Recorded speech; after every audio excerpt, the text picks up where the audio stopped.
अस्सलाम वालेकुम नाज़रीन, प्रोग्राम कोयटा टाइम साण करे हाज़िर आहियां हकीम सेठार।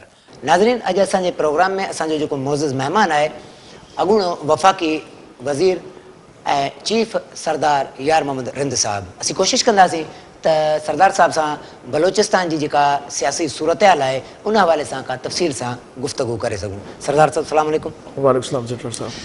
सरदार साहब, ही मौजूदा जेका हुकूमत आहे बलोचिस्तान में सूबाई हुकूमत आहे उनखे 2 साल थी विया आहिनि। तव्हां छा था सम्झो इन 2 सालनि में हिननि जी कारकर्दगी ते तव्हां सीनियर सियासतदान आहियो त तव्हांखे कीअं थी हिन जी कारकर्दगी नज़र अचे? बहसीत मजमूई अगर तुम ॾिसो तो कुछ थोड़ा घणा हालात बेहतर थिया आहिनि, पर जेकी साबिक़ा हुकूमत जी कारकर्दगी ही जेका उन जा हिते कारनामा अंजाम ॾिनई ऐं जहिड़े तरीक़े सां हुन करप्शन कई, जहिड़े तरीक़े सां मिसिंग पर्सन थिया, गुमनाम लाशूं थियूं, उन हवाले सां अगर ॾिसो वञे तो थोरो ई फ़र्क़ु आहे। को एॾो वॾो चेंज न आयो आहे मौजूदा हुकूमत में ऐं हुन हुकूमत में। ऐं मां सम्झां थो त मालिक साहिब हिकिड़े सुठे ब्यूरोक्रेट वांगुरु सूबे खे हलाए रहियो आहे ऐं मां सम्झां थो त पंहिंजे हंध ते मालिक साहिब बाइख्तियार वज़ीर आला आहे, पर हर हंध ते पंहिंजी मजबूरी जो इज़हार कंदो आहे। मां सम्झां थो त मालिक साहिब एतिरो बेइख्तियार न आहे जेतिरो मालिक साहिब पंहिंजो इज़हार कंदो आहे। ऐं ॿी ॻाल्हि इहा आहे त अञा थोरी मूंखे को वॾो चेंज हिन सूबे जे अंदरि नज़र न आयो जंहिंजो मां उनखे पॉइंट आउट करां ऐं मां तव्हांखे ॿुधायां त मालिक साहिब जी हुकूमत में हे बहितरी आई। उहो ई साॻियो सिस्टम आहे, उहे ई असैम्बलियूं आहिनि, उहे ई फंड्स आहिनि, उहा ई करप्शन आहे, उहा ई अॻे जेको आहे रहसानी साहिब ऐं उनजा हवारी ऐं उनजा वज़ीर साहिब खाईंदा हुआ, अॼु बि उहा ई सूरत हाल आहे। अॼु वञो, मां तव्हांखे दावत ॾियां थो, तव्हांजो तालुक़ु आहे नसीराबाद जाफ़राबाद डिवीज़न सां, जेको बलोचिस्तान जो एरीगेटेड 2 ज़िला आहिनि। अॼु उते बारदानो जेको आहे 4 लख मुंहिंजे ख़्याल में ॻूणियूं आयूं आहिनि, 50,000 ॻूणी बि ज़मींदारनि खे न मिली आहे ऐं डिपार्टमेंट बाक़ाइदा उन खे नीलाम करे छॾियो आहे। 250 खां वठी 300 रुपयो फ़ी ॻूणी जो रेट आहे। त रहसानी साहिब जे वक़्त में बि ईअं ई थींदो, अॼु बि उहो साॻियो थी रहियो आहे। मूंखे त चेंज अहिड़ो को नज़र न आयो जेको मौजूदा मालिक साहिब जी हुकूमत में चेंज आयो हुजे जेको मां उनखे ॿुधाए सघां। सरदार साहब, तव्हां अणसिधी तरह हिन हुकूमत सां बलूचिस्तान जी जेका हुकूमत आहे अणसिधी तरह कुझु न कुझु हुकूमत सां आहियो। जीअं तव्हांजो MPA जेको आहे आमिर साहिब आहे उहो हुकूमत में आहे, उन बावजूद बि तव्हां घटि में घटि ॾाढर में त असां जेको ॾिसूं पिया हड़तालूं लॻियूं पियूं आहिनि, तव्हां ईअं सम्झो त एहतजाज ते असां सम्झो था तव्हां एहतजाज में आहियो, हुकूमत में बि शामिलु आहियो ऐं एहतजाज में बि आहियो। न, हुकूमत में आमिर साहिब हिकिड़ो नौजवान आदमी हो, मुंतख़िब थियो, छाकाणि त पोइ 10 सालनि में अपोज़िशन में रहियो त इलाइक़े जी माण्हुनि जी ख़्वाहिश ई छाकाणि उहो इंडिपेंडेंट मुंतख़िब थी वियो। असांखे 10 साल अपोज़िशन में रहियूं। हाणे तव्हां कोशिशि करो डॉक्टर मालिक साहिब हिकिड़ो जी जेको सेटअप ठहे पियो ऐं नून लीग जी हुकूमत जहिड़े तरीक़े सां ठहे पई, असां चाहियोसीं त असांजे इलाइक़े खे नज़रअंदाज़ न कयो वञे ऐं उहे जेकियूं हिते करप्शन्स थियूं, हिते लुटमार थियो, हिते क़त्ले आम थियो, उहो उनखे असां रोके सघूं। मगर बदकिस्मती सां डॉक्टर साहिब खे बार बार चवण जे बावजूद डॉक्टर साहिब मजबूर आहे शायदि पंहिंजी पॉलिसियुनि जे अॻितों। मां सम्झां थो डॉक्टर साहिब जी पॉलिसी आहे त जिथे जिथे बरोज़ सरदार आहिनि उन्हनि खे DMG जे ऑफिसरनि जे थ्रू कंट्रोल रखियो वञे। अॼु रहसानी दौर जो हिकिड़ो DMG जो असिस्टेंट कमिश्नर आहे। मां तव्हांखे दावत ॾियां थो त हिन जे रोड जे कॉर्नर ते वञी तव्हां ॾिसो, नेटो जे अॾे जे नाले सां हिकिड़ो क्राइम जो हिकिड़ो वॾो अॾो ठही चुको आहे। हिते उहो असिस्टेंट कमिश्नर रहसानी दौर जो अॼु बि मौजूदु आहे। कल्ह हड़ताल, पुरअमन हड़ताल, शटर डाउन ही अॼु बि आहे, कल्ह बि हुई, अॼु बि आहे। उन में मुंतख़िब काउंसलरनि खे वठी असिस्टेंट कमिश्नर पुलिस एरिया को वठी पंहिंजे पर्सनल लॉकअप में रखे ऐं DCO MPO 16 जे तहत मुंतख़िब काउंसलरनि खे MPO सोरायो वठी मच जेल में मोकिले। मालिक साहब जे वक़्त में छा चङाई थी आहे। असां हिकिड़े बहितर उम्मीद ते मालिक साहब जी असां हिमायत कईसीं, पर अफ़सोस त मालिक साहब जा जेकियूं तरीक़ोकार आई जहिड़े तरीक़े सां मालिक साहब हली रहे थो, मां सम्झां थो उहो मालिक साहब बहितर कोन थो करे बलोचनि जे लाइ ऐं पंहिंजे लाइ बि। ऐं सुभाणे सॼे ज़िले जे अंदरि, अॼु सिर्फ़ु डिस्ट्रिक्ट हेडक्वार्टर जे अंदरि सुभाणे 3 ॾींहं थींदो मुसलसिल उनखे, ऐं कंहिंखे न जूअ खाए थी ऐं न को इन ते को पुछा करण लाइ, न ॻाल्हाइण लाइ, न कंहिंखे रोकण लाइ तयारु आहे, उनखे परवाह ई न आहे। ताज़ो हाणे अॼु कोयटा में ट्रांसपोर्ट इस्लामाबाद में वेठल आहे, 3 ॾींहंनि खां कंहिं हिकिड़े तकलीफ़ बि न कई जो डिस्ट्रिक्ट हेडक्वार्टर 2 ॾींहंनि खां छाकाणि बंदि आहे। छो इन जो नोटिस नथो वरितो वञे? ट्रांसपोर्टरनि जे हड़ताल या एहतजाज आहे, उनजो वज़ीर आला नोटिस वठे थो, हिते 2-3 ॾींहंनि खां हड़ताल आहे, त हिते जो को नोटिस नथो वरितो वञे? इंशाअल्लाह नोटिस वठंदो।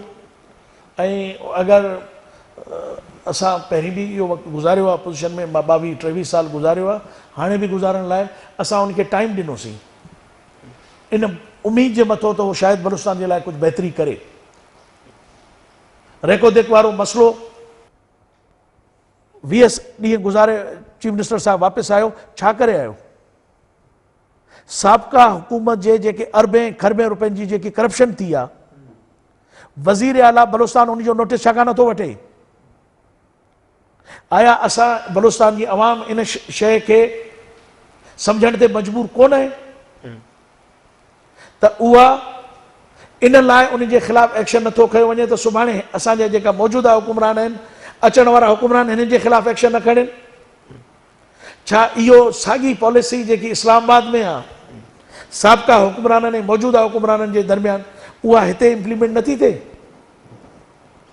जॾहिं तव्हां गुज़िरियल हुकूमत में बलूचिस्तान असेंबली जा तव्हां मेंबर हुयो, हलफ़ खयो, हलफ़ खणण खां पोइ तव्हां जीअं हीअं ॻाल्हियूं कयो पिया, पर जेकॾहिं असेंबली में हुजो हा त शायदि तव्हां उन्हनि जी करप्शन जी वधीक निशानदेही कयो आहे, पर तव्हां असेंबली में अक्सर इजलासनि में न ईंदो, इन जा सबब कहिड़ा हुया? सबब उन जा उहा त मुंहिंजे मथां कोई 15 FIR हुयूं, उन्हनि में मां एब्सकॉन्डर हुयुमि, उन्हनि में मां इश्तिहारी हुयुमि।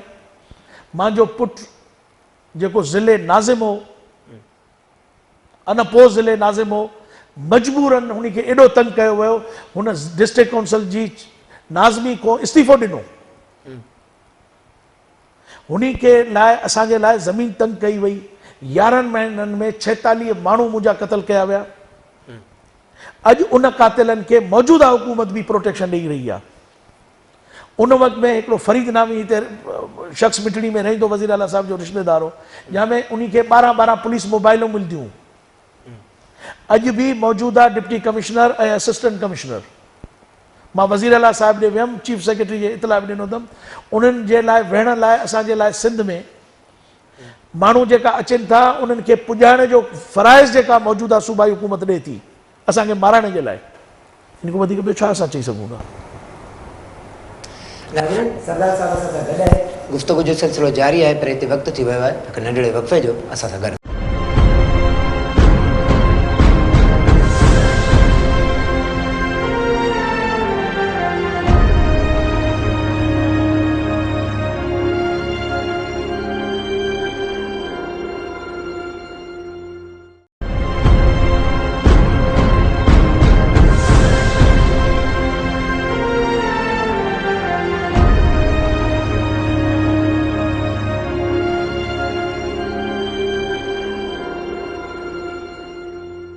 प्रोग्राम कोयटा टाइम में भलीकार।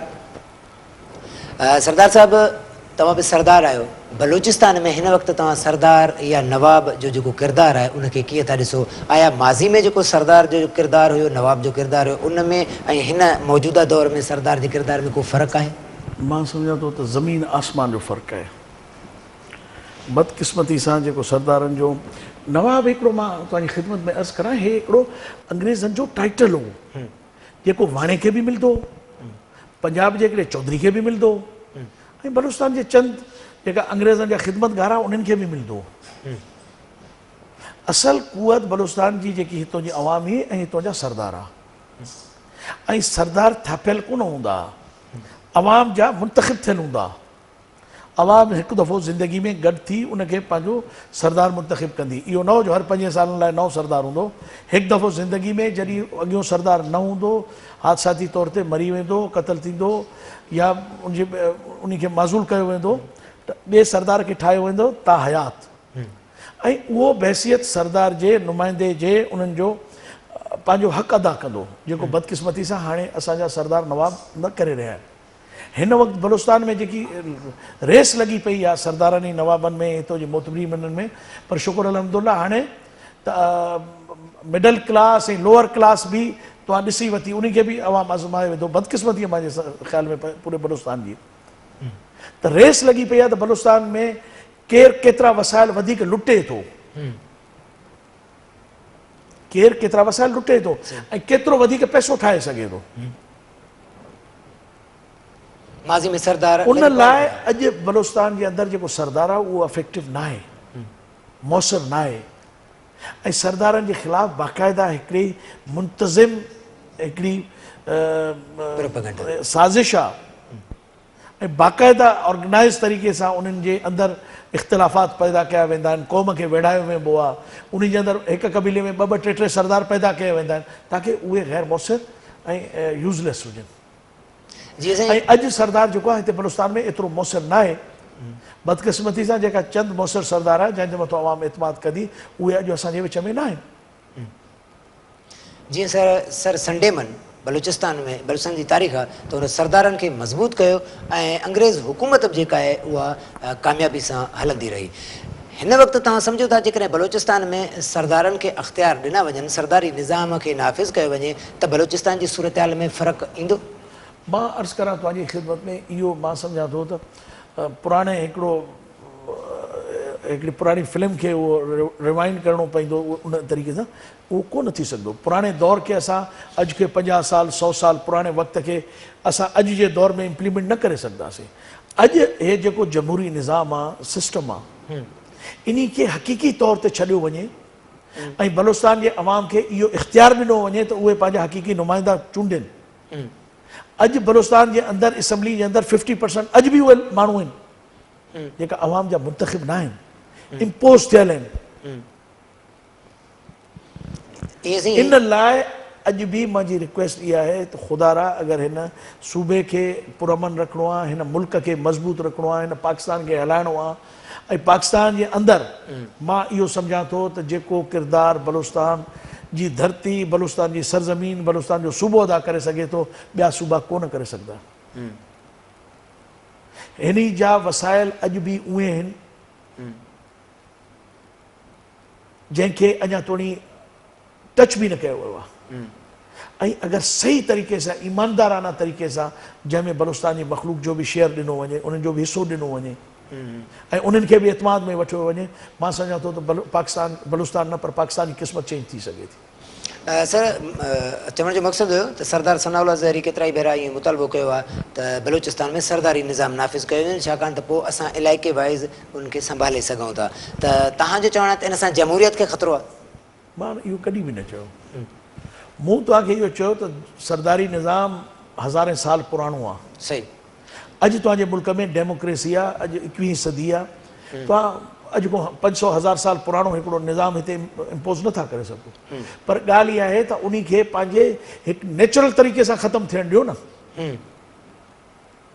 तव्हां अगरि पंहिंजे सिस्टम में बहितरियूं आणंदव, तव्हां माण्हू खे जस्टिस ॾींदव, तव्हां माण्हू खे तहफ़ुज़ ॾींदव, तव्हां पाण उन्हनि खे ॾींदव त माण्हू सरदार ऐं वॾेरे ख़ान ॾे छा वेंदा। अगरि उनखे अदालत जे अंदरि हिकिड़ी बकरी जे चोरी जे लाइ बि उनखे घटि में घटि 40 पेशियूं लॻाइणियूं पवंदियूं। 2000 रुपए जी 4000 रुपए जी बकरी जे लाइ उनखे 40,000 ख़र्च करणो पवंदो, त उहो कंहिं वॾेरे सरदार ॾे वेंदो न, उहो अदालत में छा वेंदो। पुलिस में जंहिंजो क़तल थियल आहे, जंहिंजी लाश पई आहे, उहो बि जेसि ताईं रिश्वत न ॾे त उनजी FIR दाख़िल नथी थिए। कातिल गिरफ़्तार थियण त पंहिंजे हंध ते आहे।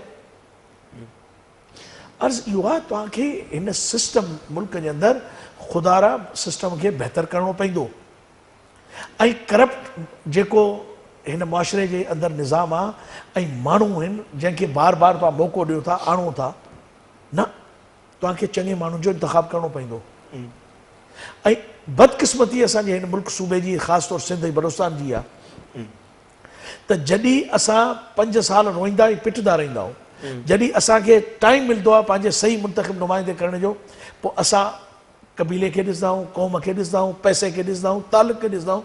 न साईं, हे ग़रीब आहे, हे न खटे सघंदो, हे वॾो ॾाढो ऐं ताक़तवर आहे, हे खटंदो, असां बि हिनखे वोट ॾियूं। पोइ बजाए कंहिं चङे माण्हू खे मुंतख़िब करण जे असां करप्ट माण्हू जे पोइतो वेंदा आहियूं, उनखे वोट ॾींदा आहियूं। त मां सम्झां थो उन में मुल्क ज़िम्मेदार तव्हां सम्झो था साईं, असांजी पंहिंजी अवाम ज़िम्मेदार। वोट जो क़दुरु थिए थो सर?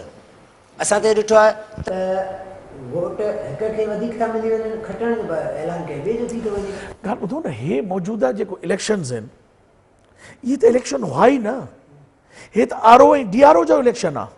मां एग्ज़ाम्पल तव्हांखे ॾियां थो, जिते मां अॼु वेठो आहियां, NA 267 इलेक्शन ट्रिब्यूनल 2300 वोट को असांजो कैंडिडेट हारियो आहे। अवांजा नुमाइंदा हिते जेका मौजूदु आहिनि, उनखे ख़बर आहे उहो उस्ते मोहम्मद में रहे थो, अॼु बि उन वटि गाॾी कोन्हे। उन हिकिड़े नवाब ऐं चीफ मिनिस्टर ऐं गवर्नर जे भाउ जे मुक़ाबले में जेका वोट कया आहिनि, उहो 2300 वोट में हारियो आहे। ऐं उन जे मुक़ाबले में जेको ख़ालिद ख़ान मक्सी साहिब इलेक्शन खटियो आहे, उन 2300 वोट खटिया आहिनि। उनजा 36,000 वोट आहिनि उनजे ज़िले जे अंदरि, 36 जा 36 तहसील हिकिड़े जे अंदरि 36 जा 36,000 वोट कास्ट थिया आहिनि। हिकिड़ो वोट बि उते न रहिजी वियो आहे। उनजे बावजूदि उन अमल ख़िलाफ़ अदालतूं अंधियूं आहिनि, कानून ॾियण खां माज़ूर थी चुकियूं आहिनि। असां वटि इंसाफ़, हाणे अदालतां बि जेकियूं आहिनि न, उहे बि कननि खां ऐं अखियुनि खां भेरी थी चुकियूं आहिनि। हाणे उनखे सुप्रीम कोर्ट में स्टे मिलियो आहे, हे 2 साल गुज़री विया आहिनि। पोएं दफ़े जॾहिं मूंखे हरायो वियो, मां ट्रिब्यूनल ते पुछंदे पुछंदे पुछंदे सुप्रीम कोर्ट आख़िर जॾहिं 2 महीना पूरी असेंबली जे टेन्योर पूरो थियो, सुप्रीम कोर्ट मुंहिंजे हक़ में फ़ैसिलो ॾिनो। पर मूंखे ॿुधायो त उहो फ़ैसिलो मुंहिंजो सुप्रीम कोर्ट जे कहिड़े कम जो? ऐं उन शख़्स, उहो फेडरल मिनिस्टर बि रहियो, उन इंजॉय बि कयो, ऐं जेको उन करतूत आहे जेका उनजे साम्हूं आया, उहे बि दुनिया ॾिठा। मगर असांखे इंसाफ़ ऐं जस्टिस त न मिलियो न अदालत को। मतिलबु असांखे अदालती सुधारनि जी बि ज़रूरत आहे। सभिनि खां ज़्यादा असांखे हिन वक़्तु मुल्क जे अंदरि आज़ाद अदलिया खपे, जेकी सिर्फ़ु नाम निहाद न, हक़ीक़ी आज़ाद अदलिया हुजे, उनजो हिकिड़ो निज़ाम हुजे, सिस्टम हुजे। उहा न असेंबली जे मातहत हुजे, न उहो वज़ीर आज़म जे मातहत हुजे, न उहो सदर जे मातहत हुजे, न उहो फ़ौज जे मातहत हुजे। आख़िर ऐं उन्हनि जो बि एहतिसाब जो हिकिड़ो निज़ाम हुजणु खपे। उहो केरु करे? उहो हिकिड़ो सिस्टम ठहींदो आहे उनजे अंदरि, त उहो उनखे मॉनिटर करे। जज जेको आहे उहो मुक़दस गाए न आहे जो उनखे तव्हां टच नथा करे सघो। जजनि खे हथ कड़ियूं हणी जेलनि में दुनिया जी मिसालां तव्हांजे अॻितो मौजूदु आहिनि। पर अफ़सोस, जस्टिस इफ़्तिख़ार जहिड़ो माण्हू बि हिन मुल्क जो चीफ जस्टिस रहियो, 7 साल रहियो, ऐं जेका उन फ़ैसिला कया उहा बि दुनिया जे अॻितो ज़ाहिर आहिनि। उनजे फ़ैसिलनि मां तव्हां ख़ुशि आहियो? मां त अर्ज़ु कयो तव्हांजे त उन जे जेका फ़ैसिला, मां सम्झां थो त उनजी त तबाही खां अलावा हिन मुल्क जे अंदरि उन फ़ैसिलनि अॼु ताईं को मुस्बत असरात पैदा कोन थिया। इन जे लाइ जॾहिं आज़ाद अदलिया हूंदी, आज़ाद इलेक्शन थींदो, हिन दफ़े त बाक़ाइदा सिंध ऐं पंजाब जे अंदरि उन वक़्त जूं जेकियूं हुकूमतूं उन्हनि बाक़ाइदा वेही हिते असांजो इलेक्शन जो रिज़ल्ट DRO हिते वेही पंहिंजे दफ़्तर में वेही ठाहियो।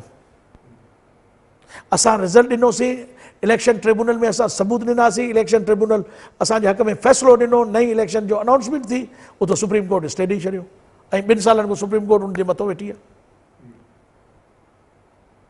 भले मूंखे तोहीन अदालत में सुप्रीम कोर्ट मूंखे घुराए, मूंखे भले सज़ा ॾे,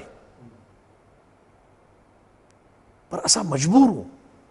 इंसाफ़ मथे, अलाह मथे आहे, धरती ते इंसाफ़ जो त हिकिड़ो ई इदारो आहे।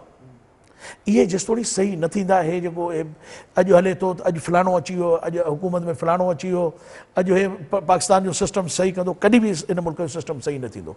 तव्हां ॾिसो, मां 7 दफ़ा पार्लियामेंट में आयो आहियां, मां ॾिसां थो हर पार्लियामेंट जे अंदरि करप्शन, अकरबा परवरी पोइ पार्लियामेंट को ज़्यादा आहे। पोयां हुकुमरान जेतिरा बि गंदा अचण वारे हुकुमराननि खां बहितर आहे। त इन जो छा मक़सदु आहे? अॼु अचो तव्हां वञो सिंध जे अंदरि ॾिसो, अॼु अॼोके जंहिं मां तव्हां सां इंटरव्यू करां थो, हज़ारे माण्हू मुंहिंजे क़ौम जा उते जोही जे अंदरि पंहिंजे हक़ जे लाइ रड़ी थकी पिया आहिनि। उतो जो हिकिड़ो मुंतख़िब MNA पीपल्स पार्टी जो, उन 250-300 माण्हू खे, उनजे मथां 40 माण्हू, हिकु माण्हू जे मथां 40, हिकु वक़्त में 40 माण्हुनि जे मथां FIR आहिनि ऐं केस चालाना। 150-200 किलोमीटर पंधु करे 100 किलोमीटर अचनि था, वरी जोही अचनि था, उतो बसनि ते चढ़ी अदालतनि में ॾियनि था। 250-300 माण्हू मुंहिंजी पेशियूं थो भरे।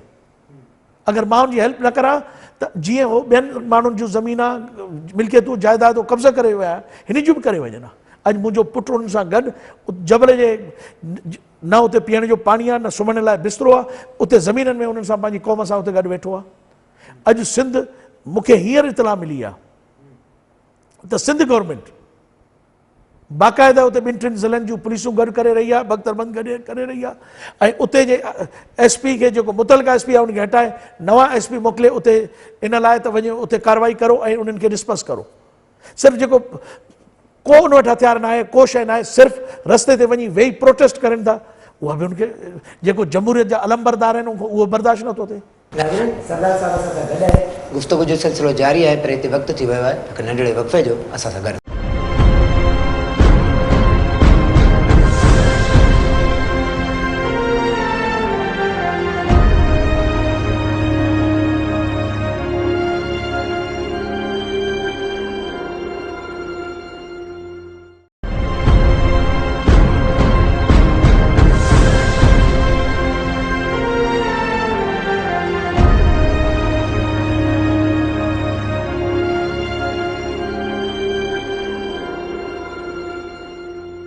प्रोग्राम कोयटा टाइम में एक दफ़ो ॿीहर भलीकार असां सां मौजूदु आहे सरदार यार मोहम्मद रिंद साहब, जेको अॻूणो वफ़ाक़ी वज़ीर बि रहियो आहे। सरदार साहब, तव्हां कुझु ॾींहं अॻु अख़बारुनि में असां तव्हांजे हवाले सां पढ़िया, ख़बरूं पढ़ियूं, बयान पढ़िया हुआ, जंहिंमें तव्हां चयो त पार्लियामेंट, जेका पार्लियामानी सियासत आहे, उहा नाकाम पई थिए, पार्लियामेंट नाकाम आहे, सदारती निज़ाम नाफ़िज़ कयो वञे। आया इहो तव्हां चयो या तव्हांजे हवाले सां इहे ख़बरूं हलायूं आहिनि? मुंहिंजे ख़्याल में मुंहिंजो स्ट्रॉन्ग बिलीव आहे, मुंहिंजो यकीन आहे त हिन मुल्क जे अंदरि जेको पार्लियामानी सियासत आहे, इहा नाकाम थी चुकी आहे। ऐं उन जी वजह को बदकिस्मती सां अल्लाह न करे त रियासत नाकामी जी तरफ़ वञी रही आहे। ऐं अगरि सदारती निज़ाम हिन मुल्क में न आयो त मौजूदा निज़ाम खे, जेको 65 सालनि को ट्राए कयो वञे थो, हिकिड़ो थोरो पीरियड छॾे अयूब जो जेको सदारती निज़ाम खे, ऐं मां सम्झां थो अगरि उहो मार्शल लॉ जो दौरु न हुजे हा, त पाकिस्तान जी तारीख़ जो हिकिड़ो सुनहरो दौरु, जंहिंमें एग्रीकल्चर डेवलप थियो, नहरूं निकितियूं, शाखूं निकितियूं, बलूचिस्तान जी ख़ुशकिस्मती त पटफीटर कैनाल उन जे दौर में निकितो, ऐं मेगा प्रोजेक्ट्स एग्रीकल्चर जा थिया, इंडस्ट्रीज़ लॻियूं, जेकियूं पाकिस्तान में हैवी इंडस्ट्रीज़ लॻी आहे, अॼु बि उन जी महिरबानी आहे अयूब ख़ान जी। छाकाणि त जेको पार्लियामेंट में, मां अर्ज़ु कयो तव्हांजो त मां सेनेट में बि रहियुसि, 4 दफ़ा मेंबर पार्लियामेंट बि रहियुसि, नेशनल असैम्बली जे अंदरि 2 दफ़ा, 2 दफ़ा प्रोविंशियल असैम्बली में रहियुसि। मां इन शइ ते अची इन नतीजे ते पुॻो आहे त हे जेको हिन असांजो हिकिड़ो बिरादरी सिस्टम ऐं हिकिड़ो पुराणो जेको हिते जागीरदाराना सिस्टम आहे, या असांजो हिकिड़ी ज़हनियत आहे हिन ख़िते जी, उन में हे सिस्टम असांखे सूट नथो करे। छाकाणि त केॾो बि वज़ीर आज़म बाइख़्तियार हुजे, हिकिड़े हंधि ते अची उहो झुकिजी थो पए मेंबरनि जे अॻितो। वज़ीर आला केतिरो बि सुठो हुजे, बाइख़्तियार, पंहिंजो बाइख़्तियार हुजे, ईमानदार हुजे, पर उन जी राय जे अॻितो, जेका करप्ट अगरि उनजा जेके चंद मेंबरान आहिनि, उनजे अॻितो उनखे झुकणो थो पए। हिन मुल्क जे अंदरि डिस्ट्रिक्ट नाज़िम, डिस्ट्रिक्ट पंहिंजो म्यूनिसिपल मेयर्स, गवर्नर और प्रेसिडेंट डायरेक्ट अवाम जे वोट सां अचे। ऐं उन्ही जो टेनोर हुजे 4 साल ऐं उन्ही को अलावा उन्ही जी काबीना जे अंदरि वध 2 मेंबर पार्लियामेंट खां छाकाणि त 2 शयूं अहिड़ियूं आहिनि जंहिंखे मां बिलीव कंदो आहियां त उहो पॉलिटिशियन्स वधीक बहितर हलाए सघंदा आहिनि फॉरेन अफेयर्स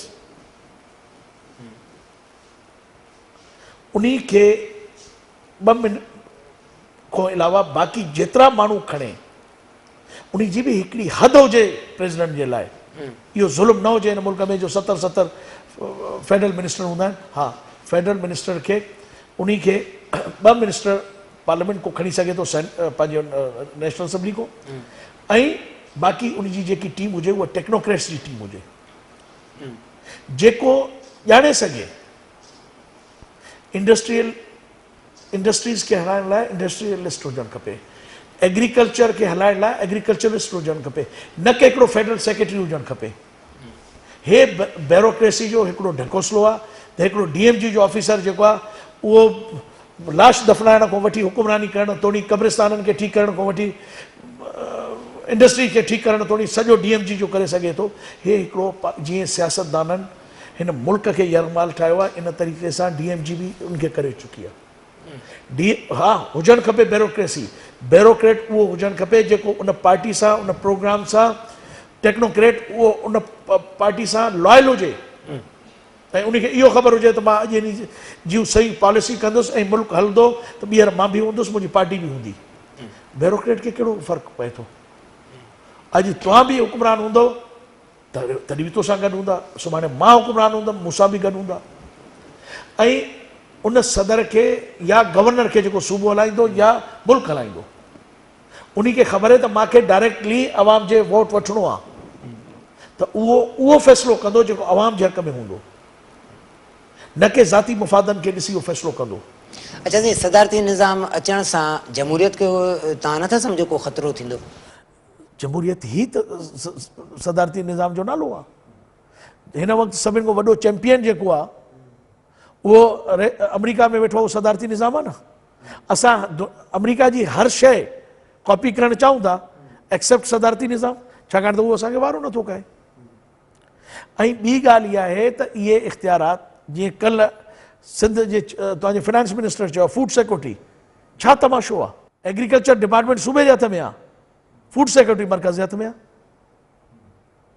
बाबा अगरि सूबे जो अवाम सूबे खे नथो फूड ॾेई सघे शॉर्टेज थिए थी अवाम उते जी खे तकलीफ़ थिए थी थियणु ॾियो न उहो उनजी मुंतख़िब हुकूमत आहे उहो मुंतख़िब उनजो गवर्नर हूंदो मुंतख़िब वज़ीर आला हूंदो सुभाणे अवाम रोड ते निकिरंदी उनखे लतूं हणी उनखां पावर को इक़्तिदार को कढी छॾंदी मर्कज़ उन लाइ छाकाणि असांजे ग़म में हल्का आहिनि छाकाणि थो थिए मर्कज़ छॾे ॾे असांखे असां सुठो फ़ैसिलो करूं या ग़लति फ़ैसिलो करूं हा डिफेंस मर्कज़ वटि हुजणु खपे फॉरेन अफेयर्स उन्हनि वटि हुजणु खपे मेन बैनुल सूबाई कम्युनिकेशन उहा उन जे विच उन वटि हुजणु खपे लॉ एंड ऑर्डर जेको आहे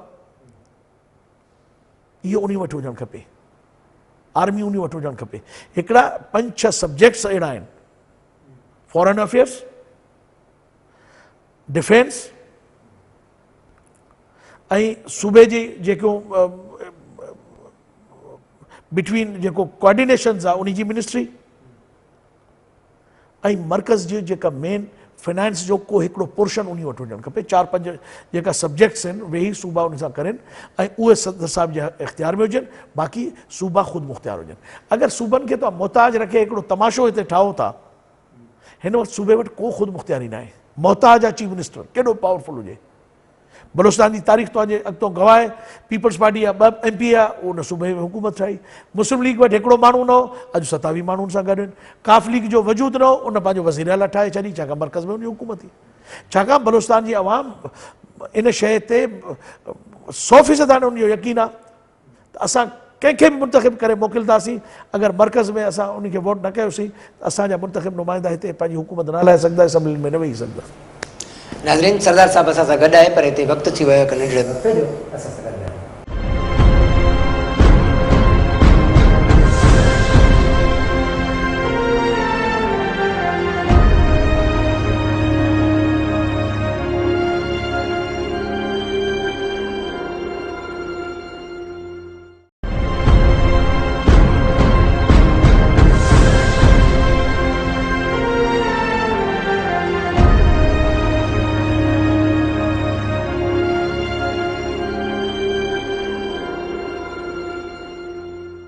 नागरिक प्रोग्राम कोटा टाइम में हिकु दफ़ो ॿीहर भले था सरदार साहब अरिड़हीं तरमीम आई अरिड़हीं तरमीम खां पोइ सूबनि खे वधीक वसीलनि जी मालिकी मिली तव्हां छा था सम्झो उन ते अमल थींदे तव्हांखे नज़र अचे थो मुंहिंजे ख़्याल में बिल्कुलु न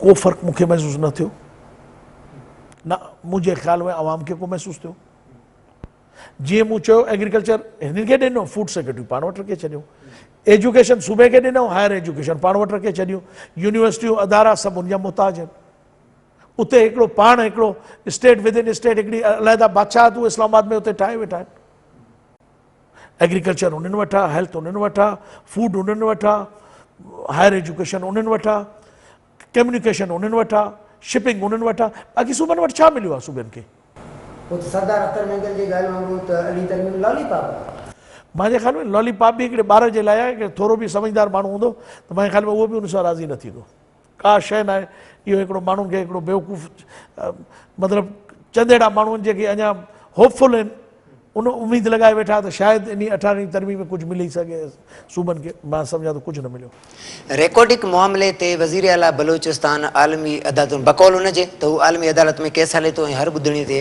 पहुचे थो तव्हां छा था सम्झो त वज़ीर आला रिकॉर्डिक मामले जो दिफ़ा करे सघंदो दिफ़ा न करे सघिया आहिनि उहो हाराए चुका आहिनि केस हाणे जेको आख़िरी जेको थियो आहे उन में इहो तय थियो आहे त अदालत खां हटी उहे कंपनियूं ऐं गवर्नमेंट ऑफ बलूचिस्तान जेको हुननि क्लेम हिननि जे मथां बिलियंस ऑफ डॉलर्स जा कया आहिनि उन्हनि क्लेम उन्हनि जा वाकई सही आहिनि या ग़लति आहिनि आया अगरि हुन 10 बिलियन जो कयो आहे त आया इहो क्लेम सही आहे या इन में घटि थी सघे थो हाणे त नेगोशिएशन उहा थी हले ऐं जंहिं अरबे रुपयनि जो नुक़सानु ॾिनो हिन सूबे खे उनजे ख़िलाफ़ छा एक्शन ॾियो कुझु बि न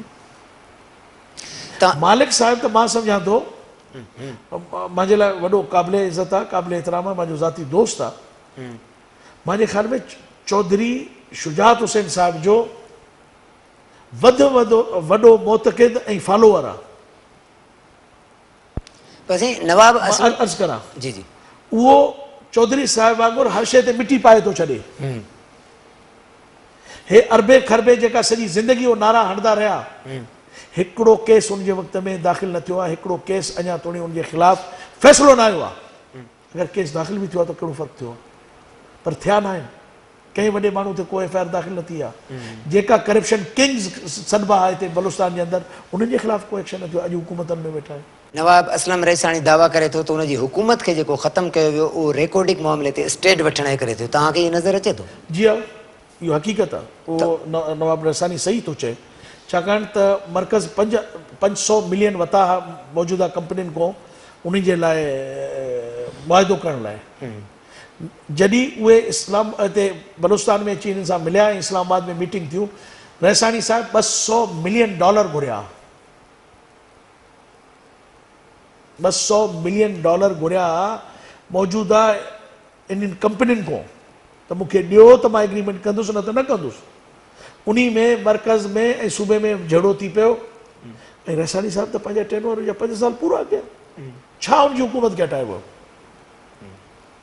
आख़िर में त उहो स्पीकर ऐं उन जो पंहिंजो जहिड़ो थियो उनजी हिकिड़े 1.5 महीने जो 2 महीननि जो थियो उनखे हटाए त कोन वियो उन पंहिंजो टेनओवर पूरो कयो ऐं वाकई उहो बजा फरमाए थो रईसानी साहिब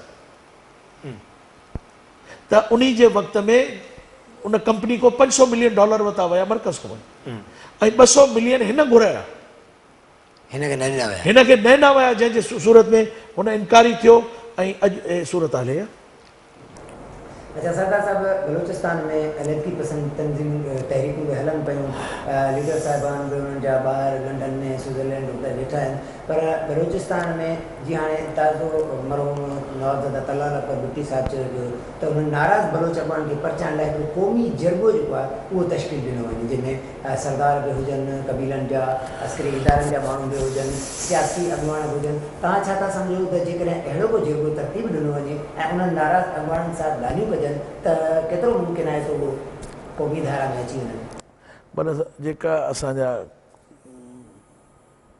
बलोच नाराज़ भाइर आहिनि उहे अगरि हितो मुल्क छॾे विया आहिनि त उन्हनि कोई चोरी जी FIR त उन्हनि ते कोन्हे, ट्रक फुरण जी गाॾी फुरण जी FIR त कोन्हे ई न। उहे उन्हनि जा कुझु तहफ़ुज़ात आहे जंहिंजी वजह को मुल्क छॾे हलिया विया। ऐं बदकिस्मती सां मां इहो बिलीव करां थो त दुनिया जे अंदरि पंहिंजो हक़ हासिल करण लाइ जमहूरी जदोजहद उहो सभिनि खां बहितर तरीक़ो आहे। पर बलूचिस्तान में हालात अहिड़ा पैदा कया विया, अॼु ॾिसो हिन ज़िले में तव्हां वेठा हो न, हिन वक़्तु शायदि बलूचिस्तान जे पुरसुकून चंद ज़िलनि में हिकिड़ो हे आहे, पर अॼु हिते इंतिज़ामिया, अॼु तव्हांजे साम्हूं हींअर मूंखे ॿुधायो वियो त जेका काउंसलरनि खे गिरफ़्तार कयो वियो, हाणे तव्हांजे साम्हूं मूंखे कॉल आई त डिप्टी कमिश्नर उन्हनि जी कॉपी ॾियण लाइ बि तयारु न आहे। हुन चयो वञो जेको करिणो आहे तव्हां वञी अदालत में करो, मां न ॾींदुसि। MPO 16 जे तहत अॼु जेका कल्ह गिरफ़्तार थिया आहिनि उन्हनि जी कॉपी ॾियण लाइ बि डिप्टी कमिश्नर तयारु न आहे। मालिक साहब छा आहे, हिते इस्लामाबाद जी एस्टेब्लिशमेंट जी हुकूमत थी हले, ब्यूरोक्रेट्स आहिनि, उहे था हुकूमत हलाइनि ऐं उहे ॼाणे करे हिन मुल्क जे अंदरि हालात ख़राब था करनि। हिन वक़्तु अगरि तव्हांखे थोरो घणो बि बलूचिस्तान जे अंदरि कोई चङाई नज़र अचे थी, मां उन शख़्सियत जो नालो वठणु नथो चाहियां। इस्लामाबाद में एस्टेब्लिशमेंट जी हिकिड़ी शख़्सियत आहे जंहिंजी वजह खां अॼु कोर कमांडर बलूचिस्तान जी वजह खां मां सम्झां थो थोरो घणो हालात हिन सूबे जे अंदरि तव्हांखे थोरो घणो जेको बहितरी अचे थी, सिर्फ़ु कोर कमांडर बलूचिस्तान जी वजह खां नज़र अचे थी। अॼु उहो हलियो वञे, मां सम्झां थो त उन खां बि वर्स्ट हालात थींदा जेका हिन में सूबे जे अंदरि आहे। नाज़रीन, प्रोग्राम कोटा टाइम पंहिंजे पुॼाणी ते पहुतो। ईंदड़ प्रोग्राम ताईं हकीम सरकार ॾींदा इजाज़त। अल्लाह हाफ़िज़।